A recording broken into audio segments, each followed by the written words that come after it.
Political environment, लो जी, अब जो है ना आस्तीनें चढ़ाने का वक्त आ गया। आइडियली किताब को बस ये बताना चाहिए था कि पॉलिटिक्स का ओवरऑल क्या ताल्लुक है, वो पॉलिटिकल एनवायरनमेंट बिजनेस को कैसे अफेक्ट करती है, लेकिन किताब ने अपनी बाउंड्रीज बहुत फैला ली। कोई बात नहीं, देखते हैं कितनी को फैला ली। सबसे पहले तो मैंने इस चैप्टर के अंदर ना पेस्टल का एक ओवरऑल एनालिसिस आप लोगों के साथ शेयर किया है, यानी कि मैं मानता हूं कि ये चैप्टर पढ़ने से पहले आपको ये बस पता हो कि एक पेस्टल ओवरऑल एनालिसिस होता है जिसको हमने लेके चलना है। तो फिलहाल हमने इसका कुछ नहीं करना है, क्योंकि हम लोगों ने ये वाली डिस्कशन जो है वो जब फैक्टर्स हमने स्टार्ट करने थे हमने उस टाइम पे इसको कवर कर लिया था, तो यहाँ पे मैं इस चीज को नहीं डिस्कस कर रहा। पॉलिटिक्स का जब जिक्र आया तो अब किताब की अब देखें फलसफे नहीं खत्म होते इनके। इन्होंने कहा जी पॉलिटिक्स जो है is the world started since the establishment of society after agricultural revolution. Agriculture revolution आने के बाद से दुनिया जिस तरह से मुनज्जम हुई, उस मुनज्जम दुनिया में वर्ल्ड पॉलिटिक्स एक बड़ी अहमियत का हामिल है। बहुत अच्छा लगा। पेस्टल के चैप्टर्स तेजी से स्किम करने, और इस चैप्टर पे तो बिल्कुल भी सर नहीं खपाना, सिर्फ बस तेजी से सुन लें, मोटा मोटा उतना जहन में हो कि पेपर पॉइंट ऑफ व्यू से आप उसकी प्रैक्टिकल इम्प्लीकेशन कर सकें। पॉलिटिक्स जो है इवॉल्व कर रहा है उस वक्त से। वाह, हम पॉलिटिक्स की एक सिंगल डेफिनेशन नहीं जान पा रहे, पॉलिटिक्स की इतनी सारी डेफिनेशन है, हम क्या करें। जैसे politics is the most concentrated expression of economics, ठीक है जी, कह दिया उन्होंने, मान लिया। Politics is distinctive form of rule whereby people act together through institutionalized procedures to resolve differences, to conciliate diverse interests and values, and to make public policies in pursuit of common purpose. वसीदर मफाद में जब institutional level पे लोग इकट्ठे होकर कुछ ऐसे कानून साजी रूल्स वो बनाते हैं जिससे समाज चल सके, तो उसको पॉलिटिक्स कहते हैं। तो कोई भी डेफिनेशन याद नहीं करनी, किताब ने जस्ट पता नहीं कहां कहां से छापे मारे हैं।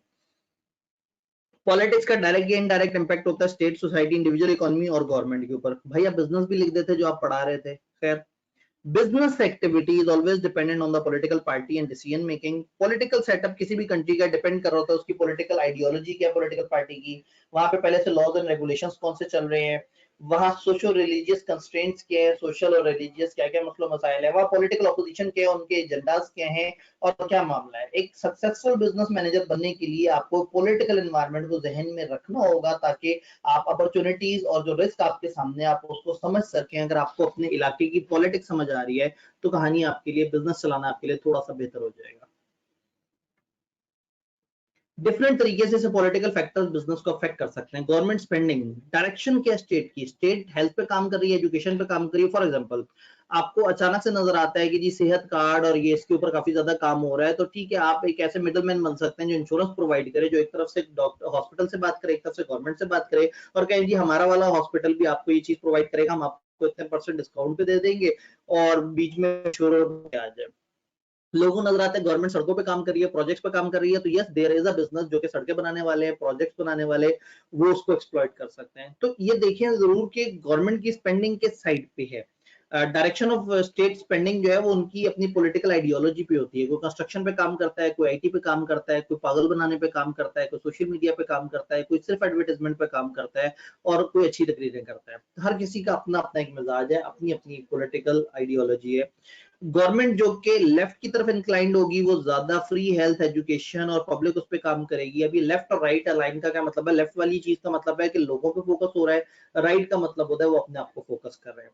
ये डिफरेंट तरह की कम्युनिज्म, सोशलिज्म और ये सारी अलग अलग अप्रोचेज होती हैं, वो भी हमारी किताब ने दी है, लेकिन मैं चैप्टर के तकरीबन एंड पे आके पढ़ाऊंगा, चूंकि बहुत ही फजूल तरीके से प्रेजेंट किया गया है, जस्ट उसमें मोटे मोटे डिफरेंसेस देखेंगे। फिलहाल हम थोड़ा सा आगे चलते हैं। टैक्सेशन, डिफरेंट तरह की आइडियोलॉजीज में डिफरेंट टैक्सेशन है। कोई गवर्नमेंट ज्यादा टैक्स लगाती है, कोई कम टैक्स लगाती है, कोई बहुत टैक्स लगाती है, कोई टैक्स में फेवर देती है, कोई टैक्स सब्सिडीज देती है, कोई टैक्स हेवन प्रोवाइड करती है। तो आपको ये देखना होगा कि आपकी जो पॉलिटिकल पार्टी है, आपके मुल्क में जो पॉलिटिक्स है, उसका टैक्स को लेके क्या रुझान है, ताकि आप अपनी बिजनेसेस के अंदर समझ सकें कि आपने टैक्स को किस तरह से करना है। इन पॉलिसी से लोगों का किसी भी चीज की तरफ रुझान बढ़ाया भी जा सकता है और कम भी किया जा सकता है। तो गवर्नमेंट की आइडियोलॉजी, गवर्नमेंट की पॉलिटिकल थॉट समझना बड़ा जरूरी होगा अगर आपने अच्छे तरीके से परफॉर्म करना है। एक मिनट, हीटर चलाया हुआ किसी ने कमरे में, टीम वाले जज्बाती हो गए। मजदूर को इतनी गर्मी देंगे, अल्लाह माफी दे। इकोनॉमिक पॉलिसीज, डिफरेंट जो इकोनॉमिक पॉलिसीज वगैरह हैं वो किस तरह से हैं, उनका क्या प्लान है। नहीं जी, हमारी आवाज भी चल रही थी सामने कंप्यूटर से, उसको कम कर दो। ठीक जी, अभी अभी आवाज क्लियर है। मुझे एक स्टूडेंट ने मैसेज किया कि वॉइस का मसला आया था। आवाज क्लियर है? डन। इकोनॉमिक पॉलिसीज, हर गवर्नमेंट की अपनी इकोनॉमिक पॉलिसीज हैं। कोई आईएमएफ की तरफ जा रहा है, कोई किसी तरह से कर रहा है, कोई लोकल स्पेंडिंग करेगा, कोई बोर्बिंग करेगा, कोई कंजम्पशन पे ध्यान देगा, कोई। तो अब आप ये देखेंगे कि आपकी इकोनॉमिक पॉलिसी क्या है, उस पॉलिसी की बेस पे आप देखेंगे कि गवर्नमेंट का क्या ट्रेंड है और आप उस ट्रेंड को फॉलो करने की कोशिश करेंगे। लेबर से रिलेटेड लॉस पे क्या काम कर रहे हैं, इंटरनेशनल रिलेशनशिप्स और पॉलिसीज क्या है। गवर्नमेंट आते साथ ही कहेगी इंडिया से बैन, तजारत बैन। अब जनाब वो बिजनेस जो इंडिया से डील कर रहा है उसका अच्छा खासा नुकसान है। और एक गवर्नमेंट आगे कहती है जी हम तो फ्री ट्रेड चाहते हैं, हम तो चाहते हैं हर तरफ ट्रेड, हम तो चाहते हैं आहिस्ता से टैक्स खत्म कर दें, हम तो चाहते हैं ये दूरियां खत्म हो जाए, हम चाहते हैं ये बॉर्डर्स खत्म हो जाए, ये तारे खत्म हो जाए, ये सरहदें खत्म हो जाए। तो ऐसी गवर्नमेंट आपको ऑप्शन दे रही है कि आप ज्यादा से ज्यादा खेलो, आप इम्पोर्ट्स करो, एक्सपोर्ट करो। और वो गवर्नमेंट जो आके कहे नहीं जी हम पाकिस्तान को पहले देखेंगे, लोकल कंजम्पशन हो, इम्पोर्ट्स को बैन करेंगे, उस पर खर्चा लगाएंगे, उस पर टैक्स लगा देंगे, ये कर देंगे, वो कर देंगे। तो ये समझना जरूरी है कि आपकी जो पॉलिटिकल जो वो है फील्ड, उसकी क्या आइडियोलॉजी है, वो क्या सोचते हैं। देन बिजनेसेस और गवर्नमेंट्स के दरमियान इंटरेक्शन किस तरह से होता है, इसमें एक बड़ा मजेदार तरीका होता है प्रेशर ग्रुप्स और लॉबिंग। प्रेशर ग्रुप्स में आप कई दफा परेशान करते हैं गवर्नमेंट को, आप इकट्ठे होकर मुख्तलिफ तरह के धरने, हंगामे, हड़तालें और इस तरह से करते हैं। और लॉबिंग ये होती है कि आप क्या करते हैं, बिजनेसेस में से मुख्तलिफ बिजनेसेस इकट्ठे होते हैं और अपने कुछ नुमाइंदों को भेजते हैं कि जाओ और गवर्नमेंट के साथ बार्गेन करो। क्योंकि ये रिवीजन क्लास है तो हम थोड़ा सा तेज पेस में कर रहे हैं, अदरवाइज इन सब के ऊपर बड़ी मजेदार डिस्कशन हो सकती है जैसे मैं रेगुलर लेक्चर में करता हूँ। लेकिन इतना नहीं हमें चाहिए, बस जितना रिवीजन में हो रहा है आपके लिए इतना बहुत है पेपर पॉइंट ऑफ व्यू से। अगर आप लास्ट मंथ में तैयारी कर रहे हैं तो दिस इज अनफ जो कि हम तेजी से रिवीजन कर रहे हैं। तो प्रेशर ग्रुप्स, लॉबिंग, दो वेज है जिसमें गवर्नमेंट पॉलिटिकल पार्टीज कई दफा सपोर्ट ऑफ बिजनेसेस चाहिए होती है। आपको पता ही है कि पॉलिटिक्स और गवर्नमेंट साइड बाय साइड चलती है। हर पॉलिटिकल पार्टी को इलेक्शन लड़ने के लिए पैसे चाहिए, पैसों के लिए बिजनेसमैन चाहिए, बिजनेसमैन आता है वो पैसे इन्वेस्ट करता है, जब इन्वेस्ट करता है तो पॉलिटिकल पार्टी फील्ड में आती है, जब रूल करती है तो फिर बिजनेसमैन अपनी इन्वेस्टमेंट वापस मांगता है। वो कहता है कि ठीक है जी अब मैं चीनी में 700 अरब का हेर फेर करूंगा, मैं ये करूंगा, मैं वो करूंगा। तो कोई भी, मैं नॉर्मली कहता हूँ कि कोई भी इमरान खान बगैर जहांगीर तरीन के नहीं चल सकता, कोई भी नवाज शरीफ बगैर मियां मंशा के नहीं चल सकता, कोई भी फलाना किसी फलाना बंदे के तहत उसमें नहीं चल सकता। कहीं ना कहीं इन सबके पीछे इन्वेस्टर्स होते हैं और वो इन्वेस्टर्स इसलिए होते हैं कि उनको पता होता है कि पॉलिटिक्स से पंगा लेके वो नहीं चल सकते। अगर एक छोटा सा भी रूल में डिस्टर्बेंस आ जाए, उनकी बिल्डिंग 2 साल तक रुकी रहे तो उनको कितने करोड़ों अरबों का नुकसान हो जाता है। तो बिजनेसेस इन्वेस्ट करते हैं पॉलिटिकल पार्टीज पे, पॉलिटिकल पार्टीज जितना मर्जी कहते हैं हम ईमानदार हैं, शरीफ हैं, सारा कुछ है, कहीं ना कहीं उनको अपनी इन्वेस्टमेंट का रिटर्न देना होता है। जब रिटर्न देना होता है तो फिर बीच में अचानक से कुछ करप्शन, कुछ बेईमानियां, कुछ फेवर्स, कुछ एग्रीमेंट्स, कुछ फेवरिज्म, ये सारी चीजें नजर आती हैं। तो अल्टीमेटली बिजनेसेस चाहते हैं कि गवर्नमेंट को बना के रखें। कुछ बिजनेसेस कहते हैं कि गवर्नमेंट को हम डराएं, उनको कहें नहीं दे देखो हम ये इलाका छोड़ जाएंगे, फिर देखो हम बिजनेस एक्टिविटी कर रहे हैं, हम पाकिस्तान छोड़ देंगे तो इतना नुकसान होगा, तो तुम हमारी बात मानो। तो कुछ डरा के बात मनवाते हैं प्रेशर ग्रुप्स के तौर पर, कुछ लॉबिंग करते हैं, यानी कि अपने नुमाइंदे भेजते हैं जो गवर्नमेंट से बार्गेन करते हैं, बातचीत करते हैं और लॉज एंड रेगुलेशंस और गवर्नमेंट की पॉलिसीज टुवर्ड्स बिजनेस उसको इम्प्रूव करने की कोशिश करते हैं। पेंशन इंसेंटिव स्ट्रेटेजी, बिजनेसेस जो है वो अपनी इकोनॉमिक लेवरेज को यूज करेंगे पब्लिक पॉलिसी मेकर्स को इन्फ्लुएंस करने के लिए। वो इकोनॉमिक पावर को यूज कर सकते हैं। वो ये कह सकते हैं कि जी देखो हम ये शहर छोड़ जाएंगे, हम यहाँ पे बिजनेस नहीं करेंगे, हमारी वजह से इतना रोजगार है वो खराब हो जाएगा। तो गवर्नमेंट भी कहीं ना कहीं चाहती है कि मुल्क में बिजनेस एक्टिविटी हो ताकि लोगों को रोजगार मिलता रहे और मुल्क इकोनॉमिकली अच्छा चलता रहे। तो business somehow blackmailing position में होते हैं।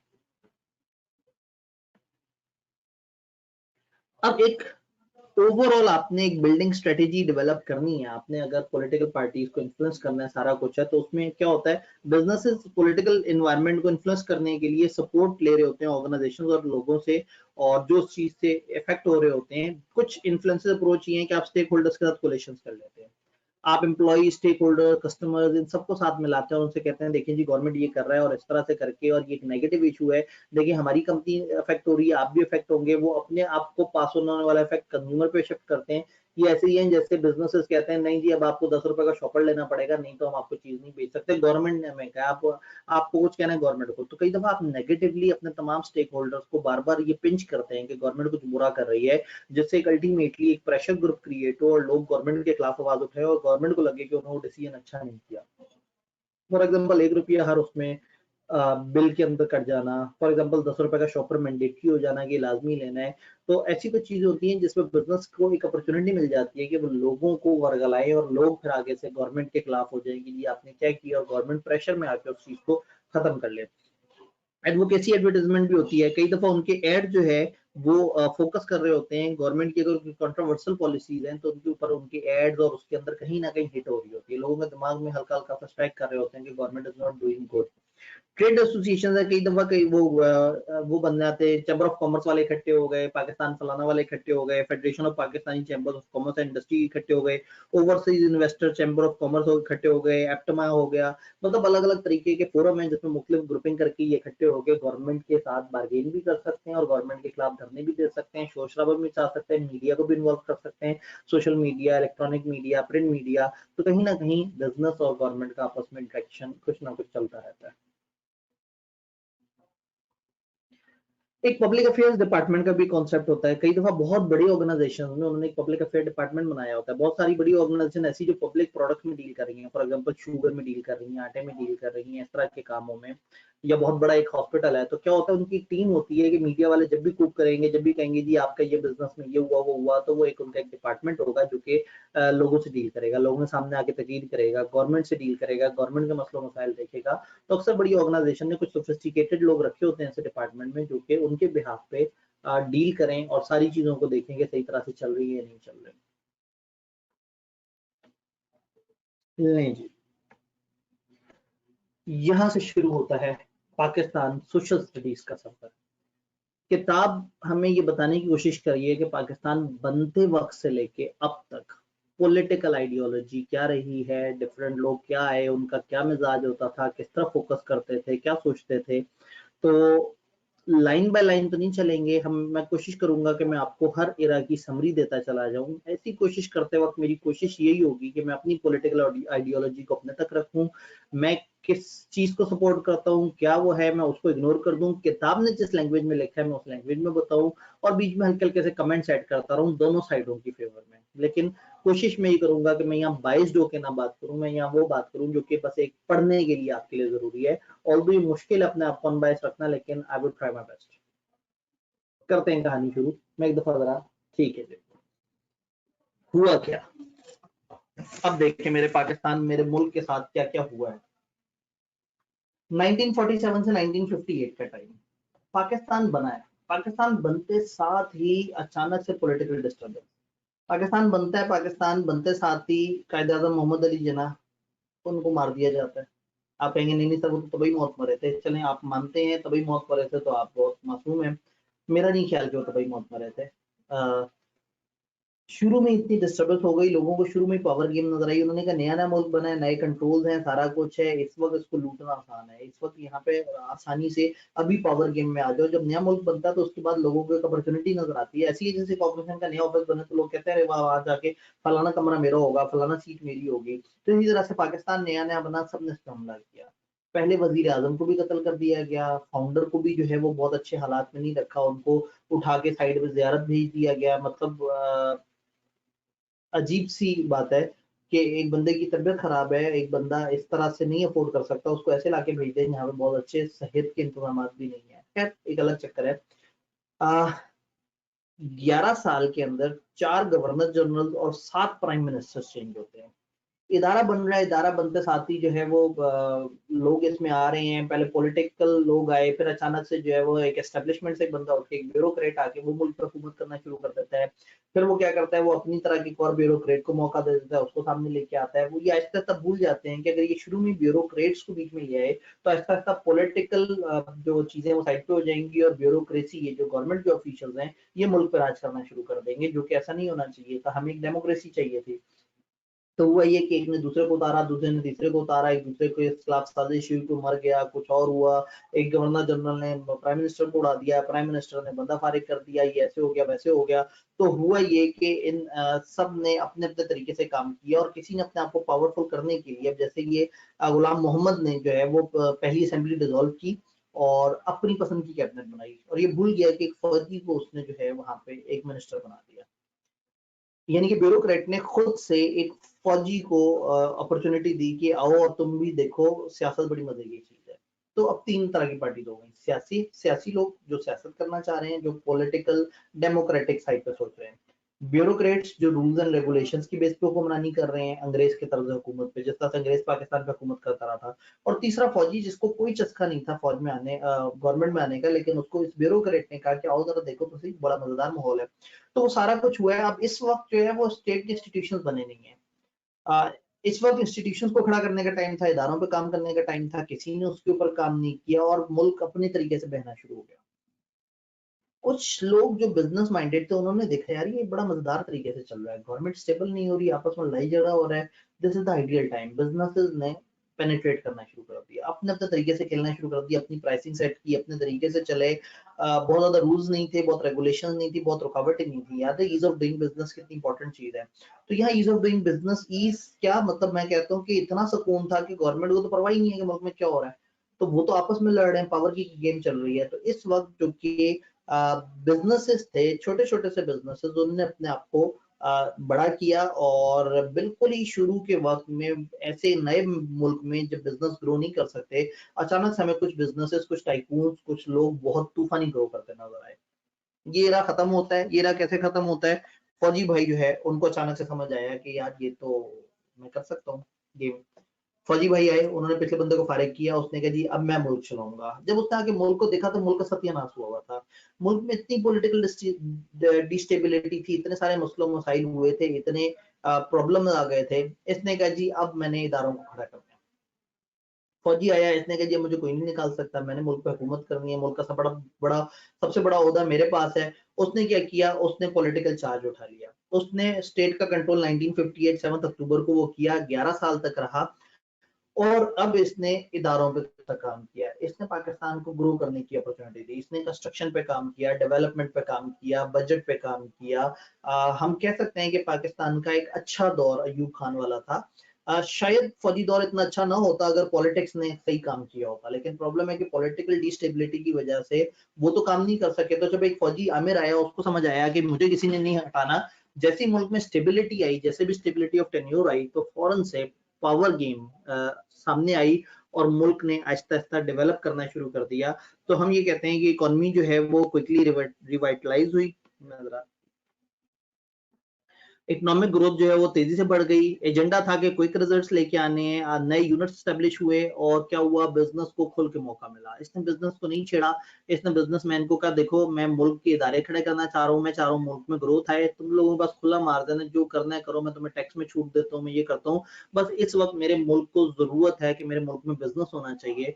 बिजनेसमैन को जब ऊपर से नजर आया इतनी खुली छूट और पॉलिटिकल डिस्टेबिलिटी नजर नहीं आई, बिजनेस तो पागल हो गए। वो तो जनाब अपने यूनिट्स पे यूनिट्स और प्लांट्स पे प्लांट्स और पता नहीं क्या क्या करते चले गए। और जबरदस्त इधर से गवर्नमेंट भी काम कर रही थी, डैम्स वगैरह बनाए, जो कि मेन तरबेला बंगला डैम पे, कैनाल, पावर स्टेशन, फलाना फलाना। इवन सोचें कि पाकिस्तान बने, इतने बुरे हालात हैं और पाकिस्तान उस वक्त अपना स्पेस प्रोग्राम लॉन्च करने के बारे में सोच रहा है। मतलब इतना ज्यादा अचानक से ग्रोथ नजर आई, इतना ज्यादा तेजी से इंप्रूवमेंट्स की तरफ सिस्टम जा रहा था। एग्रीकल्चर ग्रो कर रही थी, मैन्युफैक्चर्ड इंपोर्ट्स बहुत ज्यादा बढ़ रही थी। अब एक जुमला जो सुन के आपको दुख होगा, by 1969 manufactured exports were higher than combined export of Thailand, Malaysia and Indonesia। Thailand, Malaysia, Indonesia की कंबाइंड एक्सपोर्ट से ज्यादा हम लोग गेम में थे। मतलब आज अगर आप देखें थाईलैंड कहाँ है, मलेशिया कहाँ पहुंचा हुआ है, इंडोनेशिया हमसे बहुत आगे है। इन तीनों की कंबाइंड सेल से ज्यादा हम सेल कर रहे थे, इन सबसे आगे हम थे। हमारी इंडस्ट्रीज बड़ी अच्छी थी, हमारा एयरलाइन सेक्टर, मतलब हर सेक्टर में पाकिस्तान राज करना शुरू हो गया था। जस्ट बिकॉज की पॉलिटिकल स्टेबिलिटी आई, एक बंदा सर पे आके बैठा, उसने नीचे लोगों को खुल के खेलने का मौका दिया। बोनस वोचर्स वगैरह हुए, इंपोर्ट एक्सपोर्ट पे लोगों को टैक्स कंसेशन मिली। अच्छा, अब इस दौरान जो है ना अचानक से अपोजिशन आके तंग कर सकती थी। आपको पता है मुल्क अगर सही चलने भी लगे तो अपोजिशन वालों को शोर होता है, उनको दुख होता है कि मुल्क हमारे इराम में अच्छा नहीं चला, इनकी इराम में अच्छा कैसे चल रहा है। वो उसकी राह में रोड़े अटकाते हैं, बिल पास नहीं होने देते, 100 तरह के मसले करते हैं। अयूब खान ने पॉलिटिकल पार्टीज बैन कर दी। उसने कहा बस साइड पे हो जाओ सारे के सारे, अब बस मुल्क में मैं हुकूमत कर रहा हूँ, कोई पॉलिटिकल कैंपेन नहीं होगी, कोई नहीं होगी, जो करेगा उसे उठा के हम जेल में डाल देंगे। और जनाब उसने जो है वो सारी चीजों को वो कर दिया, प्रेस को आजाद कर दिया, बेसिक डेमोक्रेसी की बात की, सिविल सर्वेंट्स जिन्होंने बेईमानियां की थी उनको करप्शन के चार्जेस में डाल दिया, पॉलिटिकल पार्टीज को बैन कर दिया। यानी सब डर गए। उन्होंने कहा भाई फौजी है, हाथ में डंडा है, साइड पे हो जाओ। सब डिस्टर्बेंस साइड पे हो गई और मुल्क ग्रो कर रहा था। लेकिन लेकिन लेकिन जब कुछ बिजनेसेस ने ग्रो किया और इतना खुला मार्जिन मिला तो ऐसा हुआ कि 22 फैमिलीज पाकिस्तान का तकरीबन 80 टू 90% ऑफ द इकोनॉमी की मालिक बन गई। उन्हीं का मेन काम था। और ऐसे में ना एक गरीब को ये लगना शुरू हुआ कि शायद इस आमिर ने चंद फैमिलीज को प्रमोट किया, शायद इसका मकसद सिर्फ इन लोगों को पैसा कमा के देना था। तो एक आम आदमी समझना शुरू हो गया कि मेरे साथ बुरा हुआ है। आम आदमी ने शोर मचाना शुरू कर दिया, एहतजाज शुरू हो गए। और अयूब खान थोड़ा सा गैरतमंद इंसान था। जब उसने सुना कि लोग उसको गालियां दे रहे हैं, उसके खिलाफ बात कर रहे हैं, तो उसको लगा कि नहीं ठीक है, मुझे इस तरह से हुकूमत नहीं करनी चाहिए। नॉर्मली आमिर ऐसे नहीं होता। नॉर्मली जो बंदा हुकूमत कर रहा होता है लालच में इतना आ जाता है कि वो सही और गलत की तमीज खत्म हो जाती है। But I would give credit to Ayub Khan कि उसको जब लगा कि लोग उसके खिलाफ हैं तो उसने खुद से ये सोचा कि मुझे स्टेप डाउन करना चाहिए। किताब एक टेन्योर खा गई बीच में से, यहिया खान। वो भी एक बड़ा अजीब सही करेक्टर था जो गन पॉइंट पे समझे इक़्तिदार लेता है और जो है वो 1-2 साल के अंदर मुल्क का सत्यानाश मचा देता है। लेकिन अच्छा है कि किताब ने डिस्कस नहीं किया, हम भी उसे डिस्कस नहीं करते। तो बहरहाल ये है कि इस एरा में जो है वो एक प्रॉब्लम ये हुआ कि जो मैसेज हैं वो डिस्टर्ब हुए। आम आवाम जो है उनको फायदा तो नजर आया, लेकिन आपको पता है लोग जो है वो मतलब बड़े ना शुक्रे होते हैं। उन्होंने ये नहीं देखा पाकिस्तान कितना ग्रो करा, उन्होंने ये नहीं देखा कितने लॉन्ग टर्म प्रोजेक्ट्स बन गए, उन्होंने ये नहीं देखा कि चीजें बेहतर हुई हैं। उन्होंने बस ये देखा कि कुछ लोग बिजनेस से ज्यादा अमीर हो गए हैं, तो उनको लगा कि शायद ये निजाम हुकूमत जो है वो अमीर को अमीर तर और गरीब को गरीब तर बना रहा है। मुल्क गिर हंगामे, झगड़े पंगे शुरू हो गए। भुट्टो भाई आते हैं। भुट्टो बड़ा सियाना। अब अयूब ने गवर्नमेंट पे जरा जोर दिया था, गवर्नमेंट को पावरफुल किया था, इदारों को तगड़ा किया था। भुट्टो ने कहा नहीं, गरीब को तगड़ा करें। भुट्टो भाई आए, रोटी कपड़ा और मकान का नारा लगाया। वो नारा ऐसा है कि अभी तक भुट्टो मरा नहीं है। भुट्टो अभी तक लोगों के दिलों में जिंदा है। पाकिस्तान में पॉलिटिकल साइड पे अगर डेमोक्रेटिक साइड पे देखें तो जो शख्स सबसे ज्यादा जाना जाता है दैट इज जुल्फिकार अली भुट्टो। उसने उस वक्त ना एक रेवोल्यूशन लेके आया, मजदूरों के अंदर रेवोल्यूशन लेके आया। उन्होंने कहा जी तुम लोग गरीब हो, तुम लोगों के साथ इस्तेसाल हो रहा है, ये जो पुराना दौर हुकूमत था इसने ऐसे कर दिया वैसे कर दिया। हम एक आम इंसान को हक दिलवाएंगे, हम उसको रोटी कपड़ा मकान देंगे, हम मजदूरों को उनके हकूक दिलवाएंगे, हम ये जो जालिमों के हाथ में पैसा चला गया वो छीन के आम लोगों तक पहुंचाएंगे। लोग बड़े एक्साइटेड हो गए। उन्होंने कहा वाह भाई वाह, गरीब की बात करने वाला भी कोई बंदा आया है। अब भुट्टो भाई ने एडवांटेज लिया है, जो anger against Ayub economic policies थी उस चीज का फायदा उठाया। और इसने आके कहा कि जी हम जो है वो ये जो प्राइवेट सेक्टर में जो बिजनेसेस हैं इन्होंने तबाही फिर दी है, हम ये पैसा आवाम को दिलवाएंगे। कैसे दिलवाएंगे? हम ऐसा नहीं करेंगे कि बिजनेस से कहेंगे आवाम पे खर्चा करो, हम बिजनेसमैन से वो छीन लेंगे, उसके बिजनेस वो छीन लेंगे और फिर हम उन बिजनेसेस को चलाएंगे और हम आवाम को फायदा पहुंचाएंगे। तो एक नेशनलाइजेशन का प्रोसेस शुरू हुआ और वो सारी इंडस्ट्रीज में से मेजोरिटी बैंक्स, इंश्योरेंस, पता नहीं क्या क्या उठा उठा के पब्लिक सेक्टर में डाल दिया, जबरदस्ती नेशनलाइज कर दिया। वो 22 फैमिलीज जो कि बड़े अच्छे तरीके से बिजनेस कर रही थी, चीजें बेहतर कर रही थी, पाकिस्तान इंप्रूव हो रहा था, दुनिया में पाकिस्तान का इमेज बन रहा था, अचानक से वो सब घबरा गए। उनमें से अक्सर ने अपना पूरा सेटअप उठाया, मलेशिया निकल गए। अक्सर ने पूरा सेटअप उठाया, इंडोनेशिया निकल गए। अक्सर ने पूरा सेटअप उठाया, इंडिया निकल गए, श्रीलंका निकल गए, भूटान निकल गए। हुआ ये कि उन्होंने सोचा कि भाई ये मुल्क तो हमारे ऊपर तंग होता जा रहा है, ये तो अजीब सा आदमी आ गया। लेकिन लोग उससे बड़े खुश थे। गरीब को लग रहा था यार मेरा तो बड़ा जबरदस्त भाई तकरीर अच्छी करता था। ऐसे आपको पता है जब कोई तकरीर अच्छी करता है तो लोग कहते हैं यार बड़ा जबरदस्त गरीब की बात करता है। अब बिजनेस सेंस है या नहीं है ये किसी ने नहीं देखा। उसने क्या किया, उसने मुल्क का फायदा सोचते सोचते ना चाहते हुए मुल्क का सत्यानाश कर दिया। इदारे नेशनलाइज करने से इदारों को खुद चलाने के लिए गवर्नेंस भी तो चाहिए, गवर्नेंस तो मौजूद नहीं थी। और जब नेशनलाइज किया तो जो प्राइवेट सेक्टर में बिजनेस सुकून से वो कर रहा था उन्होंने फ्लाई करना शुरू कर दिया, उन्होंने अपना कैपिटल बाहर फेंकना शुरू कर दिया, उन्होंने पाकिस्तान से अपनी यूनिट बंद कर दिए, बिजनेस एक्टिविटी कम कर दी। तो वो महंगाई जो कम होनी थी वो बढ़ गई। वो जो डिस्ट्रीब्यूशन ऑफ वेल्थ थी, अमीर मजीद अमीर हो गया है, गरीब मजीद गरीब हो गया है, बजाय इसके कि वो बेहतर होती, बैलेंस होती, वो और ज्यादा खराब हो गई। गरीब मजीद गरीब तर होता चला गया। तो इसमें मुख्तलिफ तरह के लेबर रिफॉर्म्स आए, पॉजिटिविटी थी, एग्रीकल्चर में इंप्रूवमेंट आई क्योंकि लोअर तबके पे काम हुआ। तो ये है कि छोटी छोटी सनतें बनी। अच्छा जब बड़े बिजनेसेस मुल्क से निकले तो छोटे छोटे जो कॉटेज इंडस्ट्रीज है उनको फायदा हुआ, उन्होंने अपने तरीके से थोड़ा थोड़ा सा काम करना शुरू कर दिया और ऐसे में बड़ी इन्वेस्टमेंट्स निकल गई। तो मुल्क लॉन्ग टर्म के बजाय थोड़ा सा शॉर्ट टर्म ग्रोथ पे आ गया। तो ये इस एरा के हाइलाइट्स हैं जिसके अंदर ये सारी चीजें होती हैं। फिर भुट्टो का दौर खत्म होता है, अगला दौर शुरू होता है।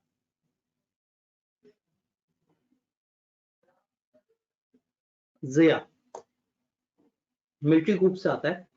अब अगेन ज़ाहिर है भुट्टो के दौर में चीजें अच्छी जा रही थी, लेकिन भुट्टो के दौर के एंड के ऊपर तनाज़े बहुत ज्यादा हो गए। फिर बड़े मसलों मसाइल, फिर वो जो अयूब खान के दौर के एंटी ईस्ट पाकिस्तान वाला शोशा था और उसके बाद जो है ना, तो अब मुल्क को आहिस्ता आहिस्ता लगा कि ये जो मशरकी पाकिस्तान मगरबी पाकिस्तान वाला रोल है, इसके अंदर भुट्टो का क्या किरदार है।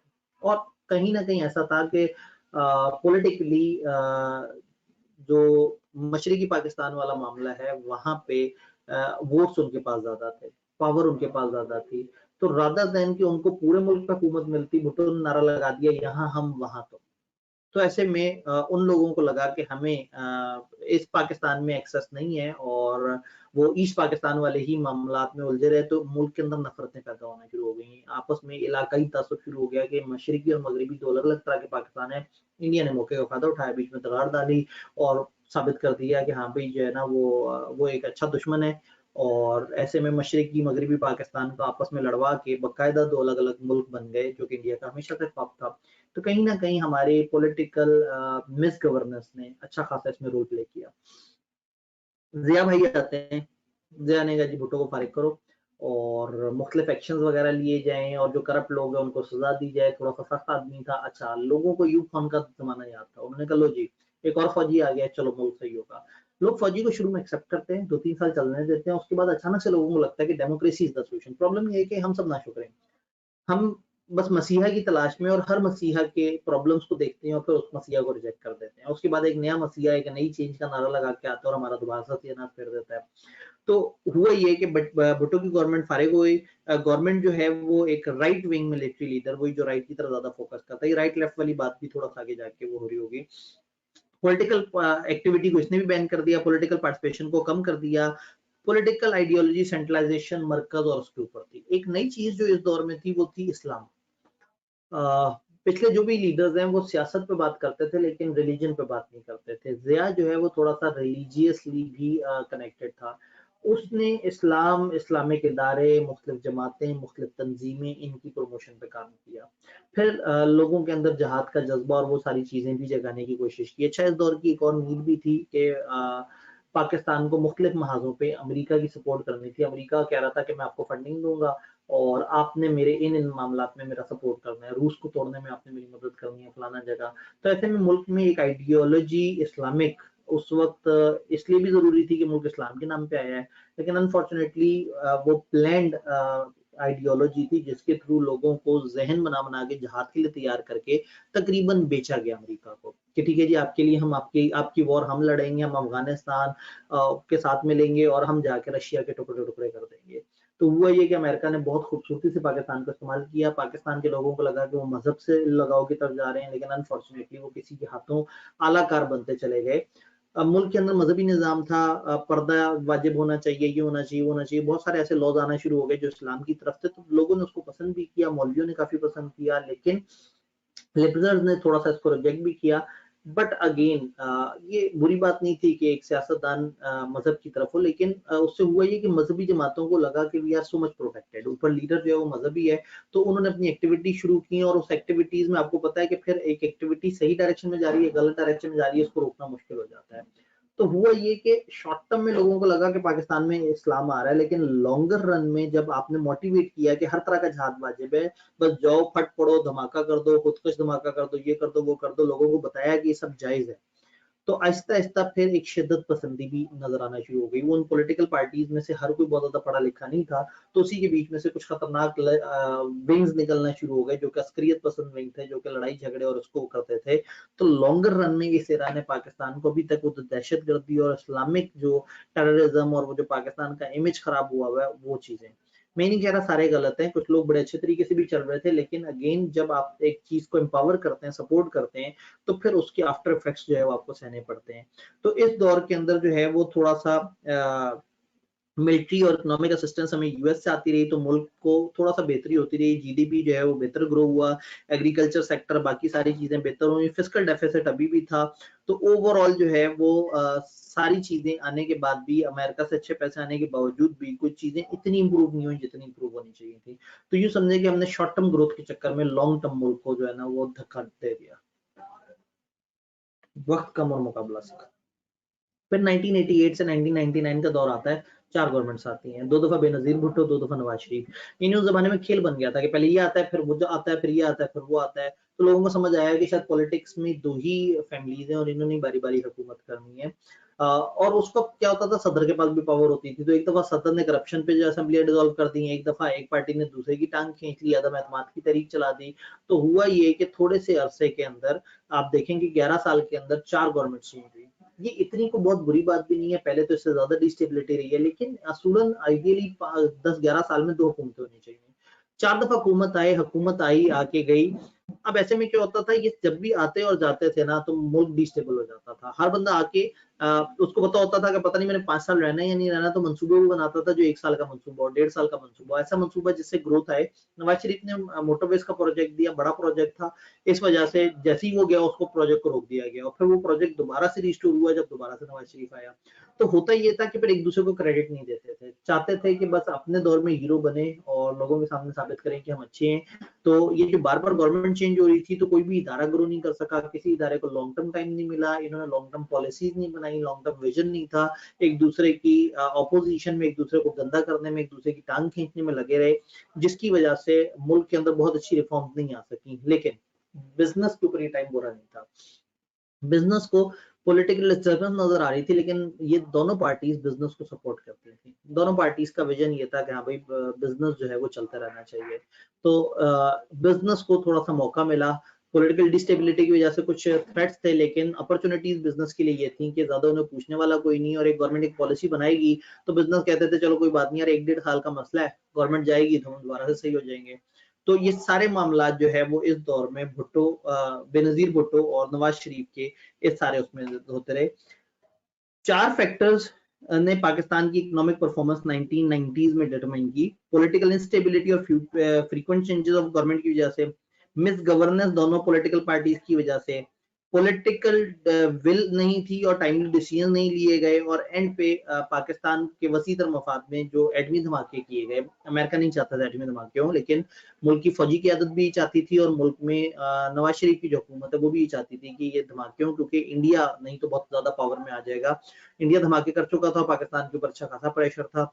तो ऐसे में इन्होंने फिर एक मुश्किल डिसीजन लिया। मुश्किल डिसीजन ये था कि लोगों को प्रोटेक्शन फील हो, उन्होंने एडमिन धमाके कर दिए। एडमिन धमाके की अमेरिका ने अपनी मदद ले ली, बहुत सारी और रुकावटें लगा दी, और कहीं ना कहीं यूं समझें कि हम अपनी ईमानी कुवत के चक्कर में वो जो हमें दूसरी तरफ से पैसे आते थे वो वाली कुवत हमारी कम हो गई, और ये पीरियड चलता रहा। इस दौरान हमने एक फाइट कारगिल के अंदर जो है वो जीती हुई लड़ाई हार गए, क्योंकि पॉलिटिकली जो है उसको सही से हैंडल नहीं किया गया और हमारे बहुत सारा नुकसान भी हुआ, और एक ऐसी जगह जो कि हमारा एक प्रॉमिस लैंड थी जो हम ले सकते थे, वो अचानक से वापस आया। तो फौजियों में और फौज की आला क़यादत में बड़ा गमो गुस्सा पाया जाता था नवाज शरीफ के खिलाफ।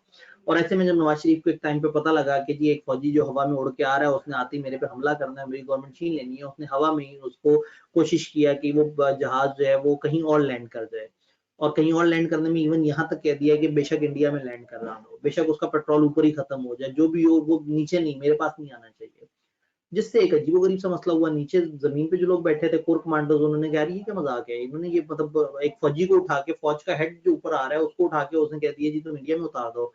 तो एक कुछ सही रीजन थी, कुछ गलत रीजन थी, कुछ वो पावर में आना चाहते थे, और कुछ ये है कि इसने सियाचिन वाला मसला सही से हैंडल नहीं किया।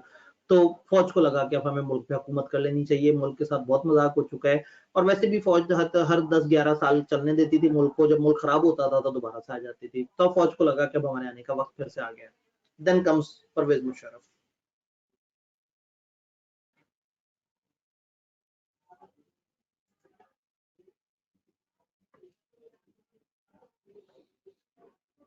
ये भाई साहब आए 99 में और तकरीबन जो है वो 2008 के आसपास तक मुल्क पे जो है वो हुकूमत करते रहे। मुशर्रफ जब आया तो मुल्क को बहुत सारे चैलेंजेस थे। दोनों जो पॉलिटिकल पार्टीज थी वो मुल्क का कचरा निकाल के जा चुकी हुई थी। उसके अलावा जो है मुल्क में इलेक्टोरल रिफॉर्म्स पे काम नहीं हुआ था। इलेक्शन का प्रोसेस बड़ा अजीब सा था। डेमोक्रेसी बड़ी टूटी बची चल रही थी। इदारे कमजोर हुए थे। फलाना टेक्नोलॉजी की तरफ मुल्क नहीं आया था। मुशर्रफ ने पहले कुछ अरसे अकेले हुकूमत की। सारी पावर्स उसके पास थी, सारे अहम मुद्दे उसके पास थे और उसने पहले मुल्क को सीधा करने की कोशिश की। 1-2 साल तक मुल्क को सीधा करते हुए बड़े सारे एक्शंस लिए और मुल्क अचानक से थोड़ा सा सही की तरफ चल पड़ा। फिर लोगों ने शोर मचाना शुरू कर दिया। उन्होंने कहा ऐसे थोड़ी होता है, ये क्या बात है, डिक्टेटर हुकूमत कर रहा है, ऐसे नहीं होना चाहिए। लोगों को डिक्टेटर वही बात है 3-4 साल बाद, 2-3 साल बाद तकलीफ देना शुरू कर देता है। मुझे नहीं लगता कि उस टाइम पे इसको जरूरत थी कि ये पॉलिटिकल पार्टी को साथ लेके चलता, लेकिन इसकी मजबूरी बन गई कि लोगों ने कहा कि जी पॉलिटिकल पार्टी साथ नहीं होगी तो हम मुशर्रफ को एक्सेप्ट नहीं करेंगे। मतलब ये अकेला ये डंडे वाला लीडर हमें नहीं चाहिए, हमें साथ में एक अपने पसंद के अवामी नुमाइंदे चाहिए। ऐसा का ठीक है, तुम्हें अवामी नुमाइंदे चाहिए, एक ड्रामेबाजी से एक इलेक्शन करवाया, पहले एक रेफरेंडम करवाया कि लोग मेरे साथ हैं या नहीं, पता लगा 97%, 90%, 80% लोगों ने कहा जी हमें मुशर्रफ पसंद है। उस रेफरेंडम में छोटे छोटे बच्चों ने 10-10, 15-15 वोट भी डाले। मतलब वो एक बड़ा आर्टिफिशियल सा एक मामला था। तो हुआ ये कि चीजें थोड़ी सी इम्प्रूव होनी शुरू हो गई और फिर इसने क्या किया, इसने नून लीग में से टुकड़ों में से एक फॉरवर्ड ब्लॉक पकड़ा, काफली, और उन लोगों पे काम किया। उसको कहा देखो मैं ऊपर हुकूमत करूंगा, तुम लोग नीचे चलाओ, तुम पॉलिटिकल सिस्टम चलाओ और मैं मुल्क के निजाम को देख रहूंगा। रियासत का हेड मैं और गवर्नमेंट के हेड तुम लोग अपने तरीके से चलो, लेकिन मेरा इरादा होगा मुल्क चले। तो मुल्क पे ऊपर डंडे वाला कल्चर हो और नीचे पॉलिटिकल पार्टी हो।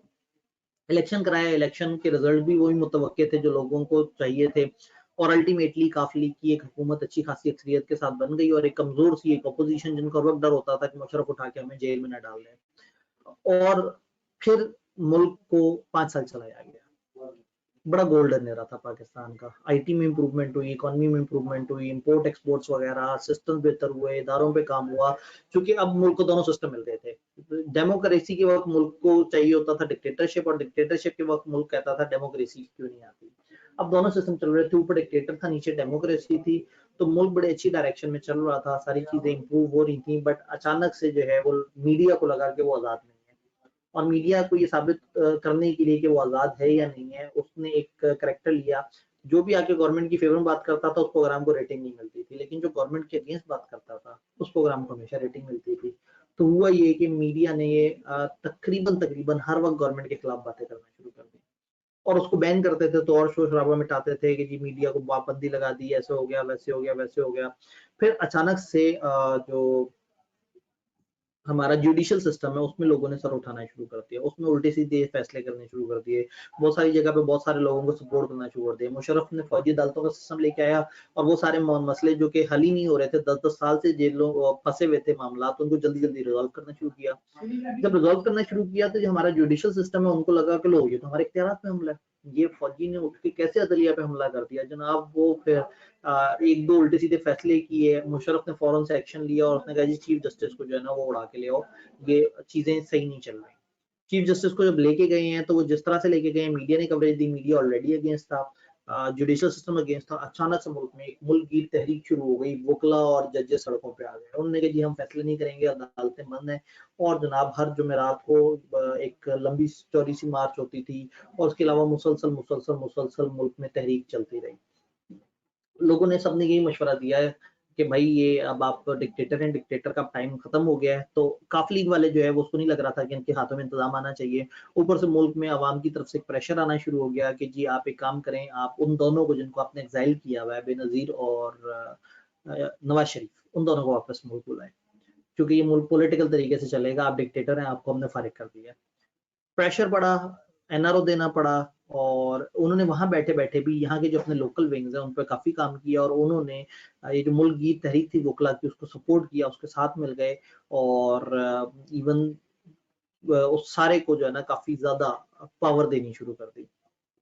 इसने लोगों की खुशी पे उसने कहा चलो ठीक है मैं एनआरओ देता हूँ, देख लेते हैं। एनआरओ दिया, नवाज शरीफ जो वापस आया, मुश्किल से 100 लोग उसको एयरपोर्ट पे लेने गए। बेनजीर भी आई तो कोई बहुत मतलब कोई तूफानी वो नहीं था, लेकिन जरदारी ने एक अच्छा भला सेटअप बनाया हुआ था। तो नजर ये आना शुरू हो गया कि अगली गेम बेनजीर की है, क्योंकि नवाज शरीफ को उतनी पॉपुलैरिटी नहीं मिली, लेकिन बेनजीर की आमद पे लोगों का जरा थोड़ा जज्बा और था। फिर कुछ मुख्तलिफ तराने शुरू हो गए, कंपेन शुरू हो गई, मुल्क में इलेक्शन का एक माहौल सा नजर आना शुरू हो गया और इस दौरान बेनजीर का मर्डर हो गया। उस मर्डर की वजह से गवर्नमेंट पे एक आखिरी ज़र्ब लगी और मुशर्रफ जो है वो उसको समझ आया कि लोग ये तो चीज़ें बड़ी ख़राब हो गई। सबको पता था कि मर्डर के पीछे कौन लोग हैं, किसको फ़ायदा है, लेकिन अगेन हुआ ये कि इल्ज़ाम सारा मुशर्रफ पे लग रहा था, इसने सिक्योरिटी नहीं दी, इसने ऐसा नहीं किया, वैसा नहीं किया। तो मुशर्रफ को समझ आ गया कि अब मैं मुल्क में रहूँगा तो सिर्फ़ ज़लालत ही मेरे हिस्से है, तो इसका मतलब है कि मुझे मुल्क छोड़ देना चाहिए। उसने कहा मैं वादा करता हूँ मैं इलेक्शन कराऊँगा, फ्री एंड फेयर इलेक्शन होगा, मैं निगरानी करूँगा इसकी और जो पॉलिटिकल पार्टी आएगी मैं उसको हुकूमत देके और मैं मुल्क से चला जाऊंगा। जरदारी ने बेनजीर के मर्डर का काफी ज्यादा फायदा उठाया, लोगों को मुफ्त ब्लैकमेल किया, खवातीन तबके पे काम किया, तराने बनाए गए, मुल्क गिर सारी एक्टिविटीज हुई और अल्टीमेटली मुशर्रफ फारिग हो गया और जरदारी का तारीख तरीन दौर पाकिस्तान में मुसलत हो गया। मुशर्रफ ने जो 10 साल में इतनी सारी इंप्रूवमेंट्स की थी उन सबको तबाह करने के लिए मिस्टर जरदारी मौजूद थे कि अब मैंने मुल्क का सत्यानाश करना है। देन आता है अगला एरा।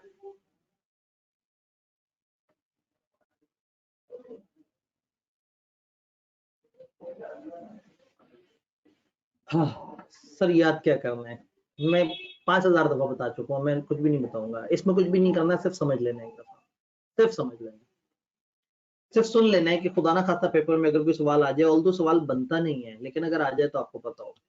कहानी को थोड़ा सा आगे बढ़ाते हैं। जरदारी का एरा, किताब ने अब जरदारी का एरा और उसके बाद नवाज शरीफ का एरा और उसके बाद ये जो लेटेस्ट एरा है इसके ऊपर बात नहीं की, थोड़ा सा तबसरा किया है, वो यहाँ आपको नजर आ रहा है, मैं थोड़ा सा आपको बता देता हूँ। हमें पाकिस्तान ने पिछले 60 साल में 23 गवर्नमेंट देखी हैं, 14 इलेक्टेड या अपॉइंटेड प्राइम मिनिस्टर्स देखे हैं, 5 इंटरिम गवर्नमेंट देखी हैं, 33 साल मिलिट्री 4 लीडर्स के थ्रू देखी है। यानी पाकिस्तान को निचोड़ा गया, पाकिस्तान को जगह जगह से छलनी किया गया, हर किसी ने अपने तरीके से पाकिस्तान पर हुकूमत की है और ये खुदा की सपोर्ट नहीं हो तो ये मुल्क तो चलता हुआ समझ ही नहीं आता। पता नहीं हर बंदे ने इतना लूटा है लेकिन ये मुल्क अभी भी तैयार है और स्टिल काफी ज्यादा ग्रोथ है, काफी ज्यादा मार्जिन है। अब हम बात ही कर रहे थे कि जो जरदारी कह रहा है उसने बिजनेस को कहा देखो खुल के खेलो, तुम लोग बिजनेस करो, मुझे बस शेयर देते रहो। तो एक आवाज उठना शुरू हो गई 10% की, जो कि बहुत पुराने दौर में उठी थी कि जब बेनजीर हुकूमत करती थी तो जरदारी के बारे में कहा जाता था कि जिस बिजनेस में डील करनी होती है वो 10% प्रॉफिट का शेयर दे देता है जरदारी को और जरदारी चीजों को चला देता है। तो हुआ ये कि तमाम बिजनेसेस को ओपन हैंड दिया गया कि ठीक है यार खुद भी खेलो, हमें भी खेलने दो, हमें तंग मत करो और हमें फंड करते रहो। तो हुआ ये कि बिजनेसेस ने अपनी इतनी सारी डील्स मनवाई और कहीं ना कहीं नेपोटिज्म, करप्शन, बेईमानी बहुत ज्यादा अरूज पे होना शुरू हो गई। बहुत मिस गवर्नेंस दिखाई गई, चीजें सही से हैंडल नहीं की गई, लोड शेडिंग जो है वो तकरीबन 16 से 18 घंटे पे चली गई। मुल्क में अचानक से बिजली का कहत साबित किया गया, फिर उसके बाद रेंटल पावर्स के एग्रीमेंट किए और लोगों को ये मौका दिया कि जी आओ और हम तुम्हें पैसे देते हैं, तुम लोग बिजली बनाओ। तो अनफॉर्चुनेटली बहुत सारे जाती मफादात के लिए मुल्क का अच्छा खासा सत्यानाश हो गया। सीएनजी के धड़ाधड़ कॉन्ट्रैक्ट दिए गए, मुल्क में इतनी गैस नहीं थी। फिर सीएनजी की लंबी लंबी, मतलब मुझे याद है कि जरदारी दौर के एंड पे तकरीबन सीएनजी की लाइंस पे ऑन एवरेज आप किसी भी नॉर्मल सीएनजी में चले जाएं तो 40 गाड़ियां तो कम से कम लगी हुई होती थी, कई जगह तो लंबी लंबी लाइन होती थी, 150 200 गाड़ियां। क्योंकि पेट्रोल तेजी से महंगा हो रहा था या अवेलेबल नहीं होता था, सीएनजी सस्ती पड़ती थी और सीएनजी की लंबी लंबी लाइंस थी। तो सीएनजी की lines, load shedding, meanwhile governance अच्छी नहीं थी, कराची को सही से हैंडल नहीं किया गया, कराची में दंगे फसाद शुरू हो गए, मुल्क गिर हंगामे शुरू हो गए। मुशर्रफ दौर के आउटपुट के तौर पे, क्योंकि मुशर्रफ ने भी अमेरिका को सपोर्ट किया था काफी हद तक ये अफगानिस्तान वाले मामले में, तो उसके बाद अफगानिस्तान की नफरत भी पाकिस्तान के खिलाफ आ गई, कबायली इलाकों में लड़ाई झगड़े शुरू और वो सारा कुछ, तो दहशत गर्दी भी अरूज पे पहुंच गई। तो जरदारी दौर के 3-4 जो बुरे तोहफे हैं वो ये है कि लोड शेडिंग 16 से 18 घंटे की, सीएनजी की किल्लत, रिसोर्सेज की किल्लत, गवर्नमेंट के इदारों का सत्यानाश, करप्शन का कल्चर बहुत ज्यादा ओपन हो जाना और अल्टीमेटली बहुत बड़ी दहशत गर्दी। फिर आती है नवाज शरीफ की हुकूमत। आह, लोग एक्सपेक्ट कर रहे थे कि ये अभी भी वैसे ही करेगा जैसे पहले इसने किया है। सरप्राइजिंगली पिछली दोनों गंदी हुकूमतों की तरह इस दफा हुकूमत गंदी स्टार्ट नहीं हुई। आई वॉज वेरी सरप्राइज, मैं उस वक्त उन दिनों बड़ा क्रिटिक होता था नवाज शरीफ का कि यार ये कौन, क्यों इसको क्यों दोबारा से आने दिया लोगों ने। बट सरप्राइजिंगली मैंने देखा कि 2 से 3 साल में उसने बहुत बेहतर काम किए, हैरत हुई। मुल्क को एकदम से रिफॉर्म्स की तरफ डाला। अचानक से जो है वो मुल्क को बेहतर करने के प्रोग्राम शुरू किए, कुछ डैम्स वगैरह के लिए ज़मीनें ले लीं, कुछ और चीज़ों पे काम किया और अचानक से बिजली के ऊपर बड़ी तेज़ी से काम किया, सोलर को काफ़ी ज़्यादा सपोर्ट किया, सीएनजी की जगह एलपीजी के कुछ कतर के साथ बड़े अच्छे एग्रीमेंट्स किए, कुछ मतलब लग रहा था कि इस दफ़ा ये काम करने आए हैं। मतलब हम अपनी फील्ड में देखें तो फाइनेंस में बहुत काम हुआ, लॉस पे बड़ा काम हुआ, कंपनीज एक्ट के ऊपर 2.5-3 साल इसहाक डार बड़ी तेजी से काम करता रहा। तो ये तो सब मानते थे करप्ट है उनके पुराने दौर की वजह से, लेकिन इस दफा लोग वो करप्ट भी थे और काम भी कर रहे थे। करप्शन कितनी थी नहीं थी ये नहीं पता, लेकिन लोगों ने कहा कि हाँ भाई ये खाता है तो लगाता भी तो है। तो 3 साल मुल्क काफी बेहतर रहा, डॉलर स्टेबल हो गया, पेट्रोल को बड़े कम रेट्स पे लेके आए, बिजनेस को ग्रोथ दे दी, इदारे बेहतर होना शुरू हो गए, बिजली की लोड शेडिंग तकरीबन 1.5-2 घंटे पे आ गई, पावर के अरेंजमेंट्स वगैरह काफी बेहतर हो गए, मुख्त मुल्कों के साथ हमारे रिलेशंस बड़े बेहतर हो गए, और वो जो पिछले दौर की जो तारीखियां थी वो ठीक छटने वाली ही थी कि अचानक एक जोर की तब्दीली। मुल्क अच्छाई की तरफ जा रहा था कि अचानक से इमरान खान ने सबको ये रियलाइज कराया कि देखो यही दो हुकूमतें तुम पे हुकूमत करती आई हैं, या एक आमिर आके हुकूमत कर लेता है। तो उसने राइट फ्रॉम 1988 से लेके अब तक ये साबित कर दिया कि एक मुशर्रफ का दौर जिसने मुल्क में दहशतगर्दी को प्रमोट किया है, और उसके अलावा ये दो हुकूमतें जो बारियां लगा लगा के बार बार आते रहे हैं, इन्होंने तुम लोगों का सत्यानाश फेरा है। और ऐसे में 3 साल की परफॉर्मेंस नहीं, इमरान खान ने पिछले 8 साल की परफॉर्मेंस दिखा के लोगों से कहता था इन दोनों खानदानों ने मुल्क को अंधेरों में डाल दिया, इन दोनों खानदानों ने ऐसे कर दिया वैसे कर दिया। तो वो गवर्नमेंट जो इस दफा अच्छा इरादा लेके आई थी और थोड़ा सा काम करने पे फोकस कर रही थी, इमरान खान ने हमें सबको ये रियलाइज कराया कि हम लोग अठाटूब अंधेरे में डूबे हुए हैं और हमारे साथ बहुत बुरी हो रही है। और जनाब तब्दीली का एक नारा लगाया कि जी मैं आऊंगा तो मैं पता नहीं क्या कर दूंगा, बिजली की रेट कम कर दूंगा, ऐसे कर दूंगा वैसे कर दूंगा। सरप्राइजिंगली लोग हमेशा वही बात है कि नई चीज को पसंद करते हैं, तो लोगों को वो नारा अच्छा लगा, उसको सपोर्ट किया, उसने जनाब एक दो जगह लंबी चौड़ी मार्च की, धरने दिए, बड़े लंबे लंबे धरने दिए। तो मैं ये देख रहा होता था कि गवर्नमेंट काम करना चाह रही होती थी और इमरान खान खामखा टांग अड़ा रहा होता था। मुझे उस टाइम पे बड़ा बुरा करेक्टर लगना शुरू हो गया। वो नवाज शरीफ जो मुझे बुरा लगता था, लेकिन वो इस वक्त थोड़ा सा बेहतर लगना शुरू हो गया था कि वो मुल्क को मैं देखता था तो एक बंदा काम कर रहा होता था और दूसरा खामखा टांग अड़ा रहा होता था कि नहीं हम आएंगे तो हम बताएंगे काम कैसे होता है, ये तो चवल लोग हैं, गंदे लोग हैं। चीजें डिस्टर्ब होती रही, और वो जो 5 साल की हुकूमत है उसमें आखिरी 1-1.5 साल बड़ा खराब गुजरा, बड़ा फायदा हुआ इसका।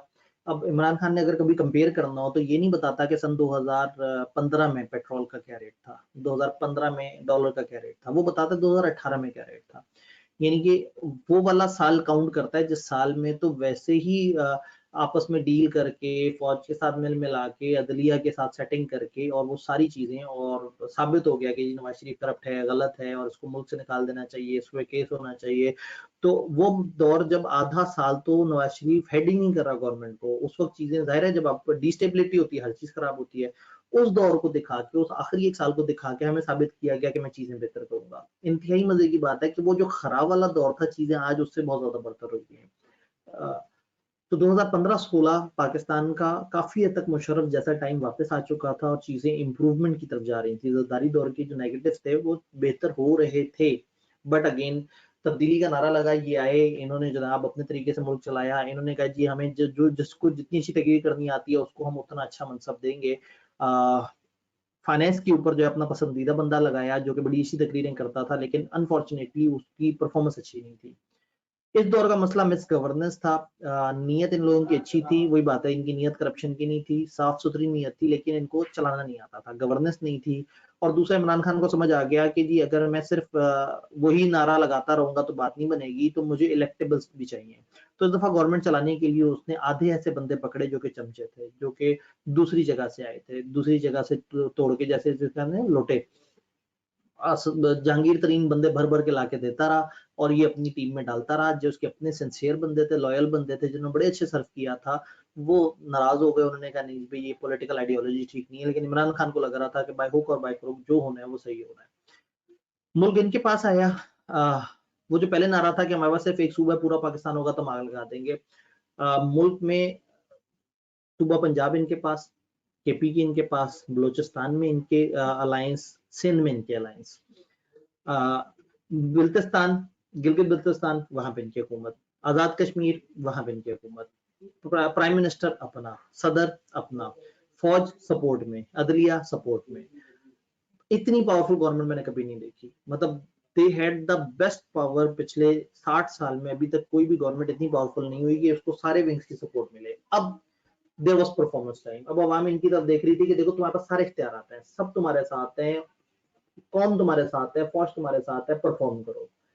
अनफॉर्चुनेटली परफॉर्म नहीं कर सके।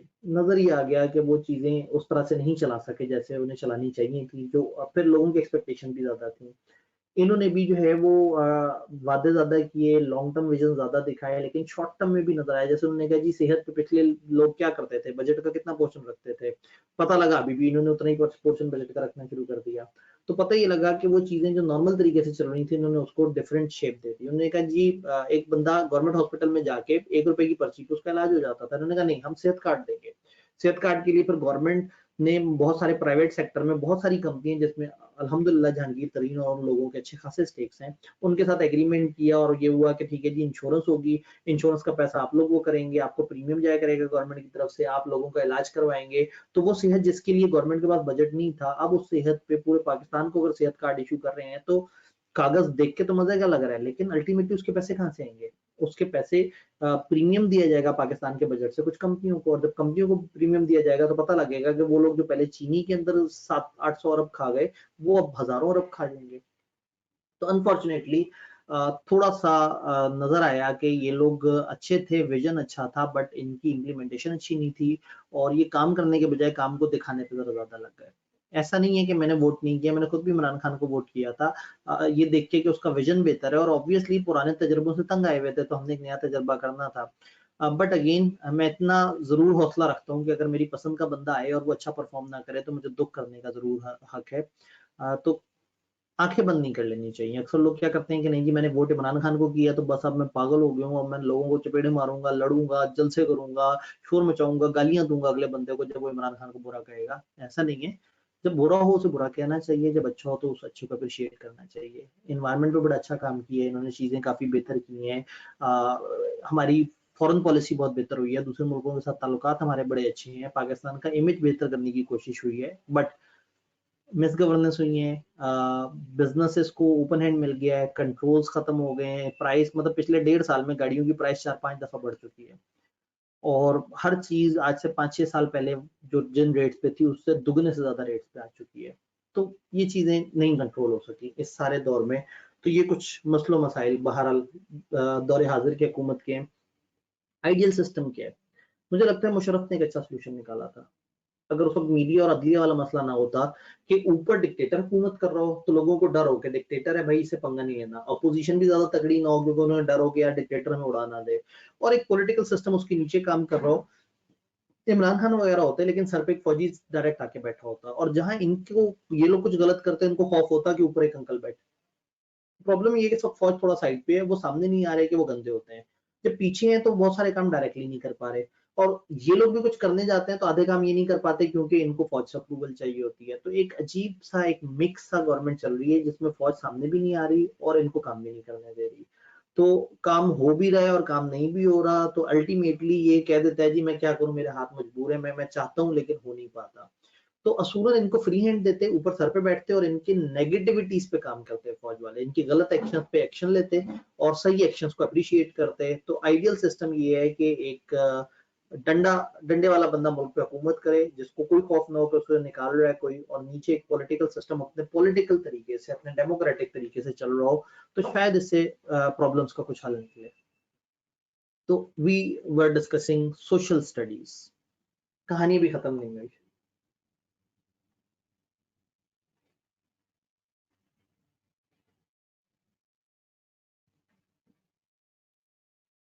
किताब ने एक डिस्कशन किया ऑथोरिटेरियन वर्सेस डेमोक्रेटिक रिजीम पे कि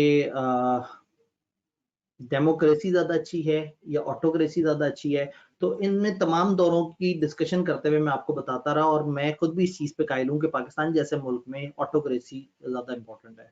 ऑथोरिटेरियन स्टाइल होना चाहिए, हम लोग डंडा कल्चर के आती हैं, हम लोग डेमोक्रेसी को सही से नहीं चलने देते, और डेमोक्रेसी में जो अपोजिशन का मसला है ना, ये हमेशा कभी भी नहीं काम करने देते।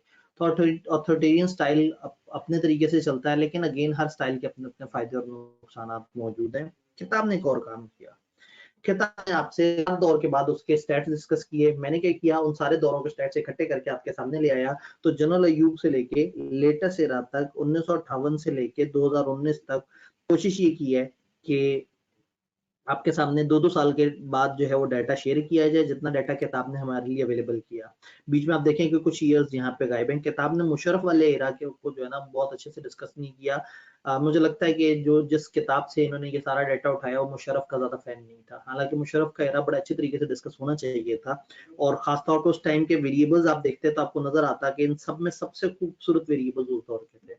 लेकिन अगेन जीडीपी आप देखें शुरू में 5.47, 4.89, 7.9 तक ऊपर गया, फिर 9 पे हुआ, फिर एकदम से भुट्टो का दौर आता है, फौरन से नीचे गिर गया, फिर ऊपर हुआ, फिर नीचे गिरा, अजीब-अजीब सी फ्लक्चुएशन। ज़ियाउल हक के ज़माने में 5 से 6 के दरमियान कहीं-कहीं लेवल रहा और एंड के करीब फारिग हो गया। फिर लेटेस्ट रहा 5.6, 5, 2.6, अब 2010 में ज़रदारी दौर में 5, 2.6, 3.8 हुआ। फिर क्या हुआ, नून लीग का जमाना आया, 4.1 हुआ, 4.6 हुआ, 5.2 हुआ, 5.5 पे पहुंचा। फिर अनफॉर्चुनेटली हमारा फेवरेट जमाना आया, 1.9 पे चला गया। अब आप कहेंगे सर कोविड आया, कोविड बाद में आया था। इन्हीं दिनों में ग्राफ देख रहा था कि वो ग्राफ में उन्होंने दिखाया था कि ये चल रहा था और अचानक से ग्राफ ऐसे ही गिरा। तो मैं सोचा कि नीचे लिखा होगा कोविड, तो नीचे लिखा था कि कोविड नहीं, ये कोविड से पहले का है, कोविड का तो इम्पैक्ट अभी हमने बाद में इस ग्राफ में डालना है।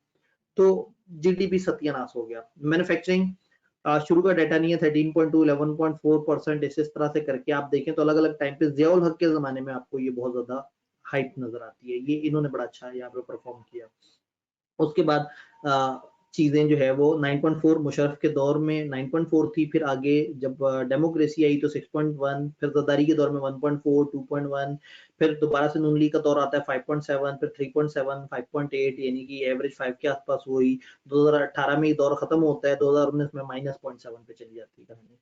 इन्फ्लेशन 6 और इस तरह से करके परसेंटेज ऊपर नीचे होती है, कुछ दौर में इन्फ्लेशन ज्यादा है, कुछ में कम है। तो ये अगेन पर कैपिटा इनकम, ये अलग अलग वेरिएबल्स हैं, इनमें से खुदा ना खास्ता कुछ भी याद नहीं करना, जस्ट फॉर अंडरस्टैंडिंग एक दफा देख लीजिएगा। कभी किसी के साथ सियासी बहस कर रहे हो तो आप इसके कुछ स्टैट्स डिस्कस करके हमें जरा थोड़ा सा एफिशिएंसी मार सकते हैं। किताब ने हमें बताया कम्युनिज्म क्या होता है, सोशलिज्म क्या होता है, फलाना क्या होता है।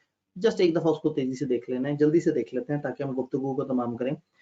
कम्युनिज्म, ये एक्सट्रीम लेफ्ट रेडिकल्स है। हमने कहा था कि लेफ्ट और राइट वाले में राइट वाला जो है वो कौन देख रहा है, लेफ्ट वाला कौन देख रहा है। इन्होंने कहा कि जी ज्यादातर चीजें हैंड ऑफ स्टेट में होनी चाहिए, प्राइवेट प्रॉपर्टी नहीं होनी चाहिए। स्टेट की अर्निंग जो है वो गवर्नमेंट तय करे, गवर्नमेंट सारी चीजें कमाए और फिर देखे कि कौन कौन बंदा किस काबिल है, उस बंदे को उतना उतना शेयर दिया जाए।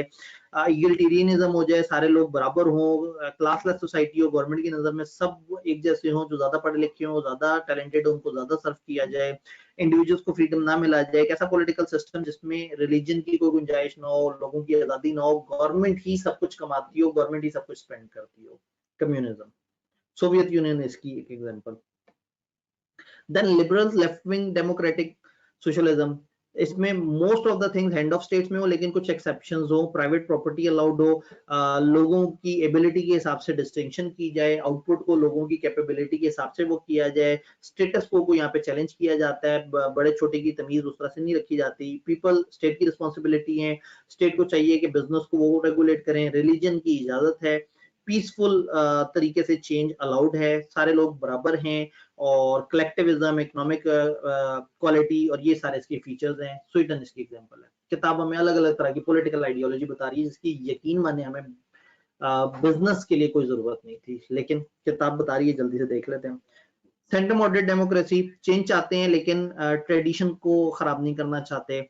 स्टेट को सबके गार्डियन के तौर पर रोल प्ले करना चाहिए, इंडिविजुअल को फ्रीडम है, रिलीजियस फ्रीडम है, प्राइवेट प्रॉपर्टी अलाउड है, प्राइवेट और पब्लिक मींस ऑफ प्रोडक्शन जो है वो बैलेंस होने चाहिए, कुछ दरमियान है तो कुछ ये हो कुछ वो हो, इंटरनेशनल कॉपरेशन होना चाहिए, स्लो सोशल चेंज, कनाडा इसकी एग्जांपल है। Revision class, conservatism, right wing laces democratic capitalism, इसमें फ्री मार्केट ओपन कंपटीशन वो कहते हैं सबको आजाद छोड़ दो। लेसेस फेयर का मतलब है लेट देम फ्री, इन्हें आजाद कर दो, जो करता है जैसे करता है करते रहने दो। इसमें वही चंद रिच और पावरफुल जो है वो लोग जरा ज्यादा सामने आ जाएंगे। लॉ बड़ों को सपोर्ट करेगा, मैक्सिमम प्राइवेट प्रॉपर्टी अलाउड है, स्टेट कम से कम इंटरफेयर करेगी, स्टेटस को रखा जाएगा, कुछ बड़े होंगे कुछ छोटे होंगे। ये यूब खान वाली टाइप की सोच है कि यार लोगों को खुल के कहने दिया जाए, नेशनल या स्टेट गोल्स अचीव किए जाएं, लॉ अमेंड करने पड़े कर लें, इंडिविजुअल्स को लिबर्टीज दें, लेकिन कुछ जगह पे उनको रुकावट डालें, यानी कि वो डिफेंस के मामलात में ना घुसें और इस तरह के मामलात में ना घुसें। रिलीजियस प्रैक्टिस अलाउड है, लार्ज कॉर्पोरेशन जो अपने सिस्टम को लेके जैसे मर्जी चलना चाहे चल सकते हैं। मेजोरिटी जो है वो अथॉरिटी रखती है, जो ताकत में होगा उसकी सुनी जाएगी। इंटरनेशनल नेशनल इंटरेस्ट को मेन फोकस किया जाए, इंटरनेशनल दूसरे मुल्कों के मफाद के बजाय अपने मुल्क के मफाद को देखा जाए। पावर पॉलिटिक्स यूएस इसकी एग्जांपल है। देन फेसिस्ट कैपिटलिज्म, कोई इंडिविजुअल फ्रीडम नहीं है, ऑथोरिटेरियन रूल है, प्राइवेट प्रॉपर्टी उतनी होगी जो कि कानून में बताई गई होगी, इनइक्वालिटीज एक्सट्रीम पे होनी चाहिए, नेशनल इंटरेस्ट को हर हालत में बचाना है, आइडियोलॉजी जैसे मर्जी आपने इंप्लीमेंट करनी है, चाहे आपको वायलेंस करनी पड़े, यानी कि फुल सख्त निजाम। ये डिसेंडिंग ओपिनियन को नहीं अलाउ करता, जो गवर्नमेंट कह रही है जब कह रही है सही है बस उसी को फॉलो किया जाए। नाजीज जर्मनी फेसिस इटली और स्पेन इसकी एग्जांपल है। यानी कि किताब जो है वो हमें अजियत देने की भरपूर कोशिश करती रही, और ऐसे में उन्होंने हमें जो है वो पाकिस्तान के पॉलिटिकल एनवायरनमेंट और बिजनेस के ऊपर जो है ना वो काफी ज्यादा टॉर्चर करने की कोशिश की।